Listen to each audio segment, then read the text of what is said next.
Olá pessoal, tudo bem? Sejam bem-vindos ao canal Se Liga na História. Já imaginou um mundo onde o futuro não é lido em cartas ou estrelas, mas sim nas fissuras de um osso? Pense nisso. Você pega uma escápula de boi, um osso chato e largo, e o aquece cuidadosamente sobre o fogo. O calor intenso provoca um estalo, e uma rede de rachaduras se forma na superfície. A partir da interpretação desses padrões, decisões cruciais são tomadas. Se a comunidade deve ir à guerra, qual o melhor momento para o plantio e a colheita, ou até mesmo para saber o que os espíritos dos ancestrais estão pensando sobre os vivos. Parece algo saído de um filme de fantasia, não é? Mas era exatamente assim, com esses ossos falantes, que os antigos chineses buscavam se comunicar com o mundo espiritual e obter respostas para suas maiores angústias. Essa prática, conhecida como escapulimancia, era uma ponte sagrada entre o céu e a terra. Mas essa história fascinante não começa com os grandes e poderosos reis da dinastia Shang, como muitos pensam. Na verdade, ela tem raízes muito mais profundas. Começa milênios antes, em vilas neolíticas perdidas no tempo, onde líderes comunitários e xamãs já usavam escápulas de diversos animais, como cervos e porcos, numa tentativa de prever e controlar o futuro, garantindo a sobrevivência de seu povo. Hoje, vamos juntos desenterrar as origens pré-históricas da adivinhação com ossos. Vamos explorar como um ritual xamânico, nascido da incerteza, evoluiu para se tornar uma sofisticada ferramenta de Estado, a base do poder real na dinastia Shang e, surpreendentemente, o berço da própria escrita chinesa, uma das mais antigas do mundo. Prepare-se para essa viagem no tempo. Vamos nessa! Para entender como tudo começou, voltamos ao final do terceiro milênio antes de Cristo, às margens do Rio Amarelo. Ali, em planícies férteis, cercadas por colinas, aldeias neolíticas cultivavam milho miúdo e sorgo, enquanto lidavam com enchentes, secas e invernos rigorosos. Nesse cenário incerto, líderes locais e xamãs buscavam sinais no fogo e nos ossos, tentando orientar a comunidade diante do imprevisível. Não era qualquer osso. Preferiam as escápulas, ossos planos do ombro, de bovinos, incluindo grandes bois selvagens, além de veados e porcos. A escolha tinha lógica. A superfície ampla e relativamente fina permitia que o calor se espalhasse de modo uniforme, criando fissuras claras o bastante para serem lidas ao final do ritual. Na fase mais antiga, não havia inscrições.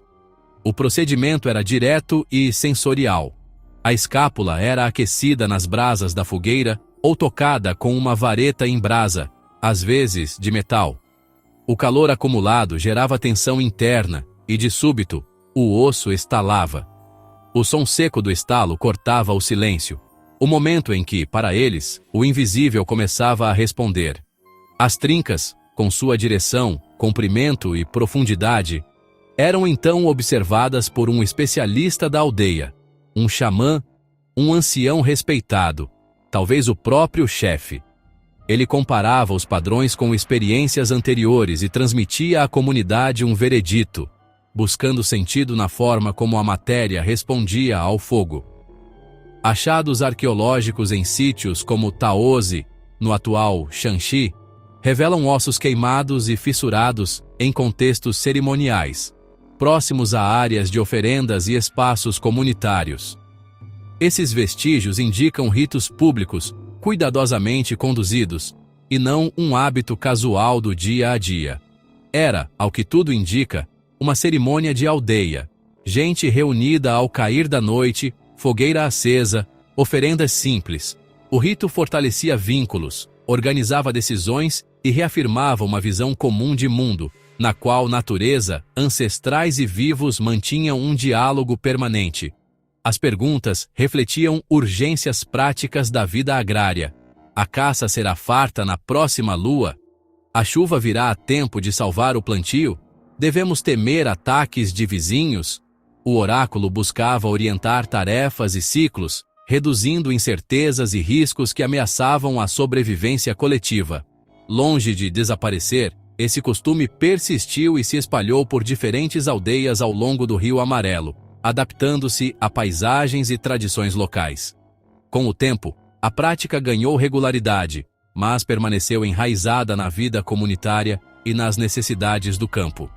Nas últimas fases desse período, observa-se maior padronização do ritual, locais específicos para a fogueira, disposição das pessoas, seleção prévia das escápulas. Cada detalhe parecia buscar clareza nas fissuras, para decisões mais consistentes.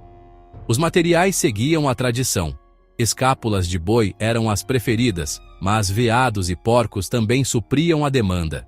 A superfície plana facilitava a leitura. Ossos grossos demais eram descartados, e alguns eram escolhidos por apresentarem menos imperfeições. A escápula parecia reunir, simbolicamente, corpo e ambiente. Um osso de animal de subsistência que, ao estalar no fogo, revelava o que a comunidade precisava saber sobre caça, clima e plantio. Era uma ponte prática entre experiência e crença. Antes do aquecimento, o osso podia ser limpo e raspado para deixar a superfície mais uniforme. Nada muito elaborado, apenas o suficiente para que o calor agisse de modo previsível e as trincas ficassem visíveis ao olho treinado do especialista. Quando o calor atingia o ponto certo, vinha o estalo, seco, curto, e surgiam fissuras finas, às vezes irradiando de um ponto, às vezes correndo paralelas. Não havia escrita ali.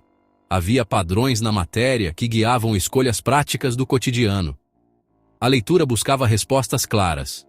Favorável ou desfavorável, avançar ou esperar, caçar ou poupar esforços.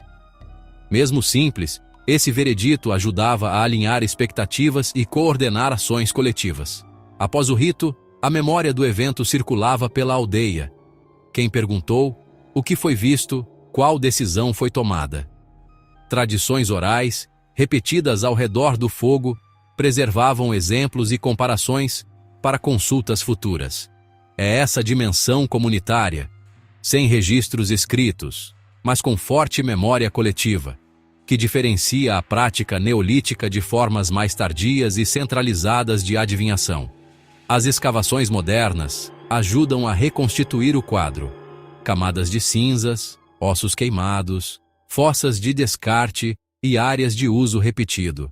Cada contexto revela sequências de práticas e a importância do fogo como mediador do ritual. Quando falamos em ossos oraculares nesse momento, falamos de um saber prático e cumulativo, transmitido entre gerações. É o ancestral direto de tradições que, mais tarde, ganhariam novas formas e maior complexidade. O padrão do rito era simples e repetível. Escolha do osso, preparo básico, aquecimento controlado, escuta do estalo, observação das fissuras e proclamação do veredito ao grupo. Um procedimento enxuto para lidar com dúvidas urgentes. As consultas podiam tratar da saúde, da caça, do clima, de deslocamentos sazonais e de convivência com vizinhos. O oráculo funcionava como ferramenta de decisão coletiva, conferindo segurança simbólica às escolhas.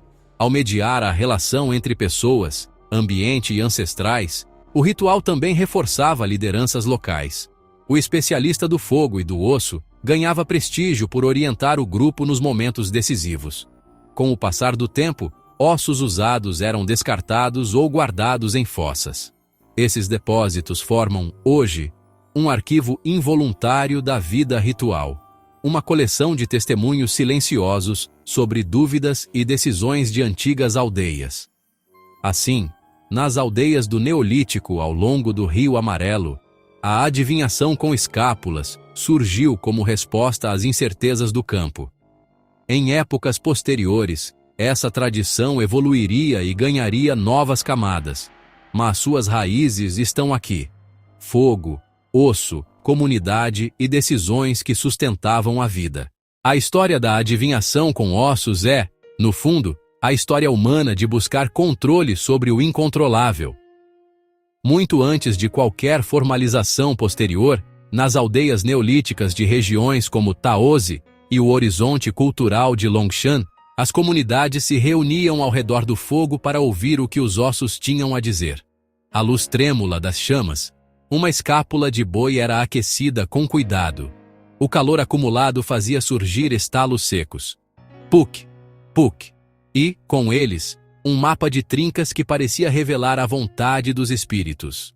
O xamã, um ancião respeitado ou líder local, lia o desenho dessas fissuras, direção, profundidade, a abertura de cada linha.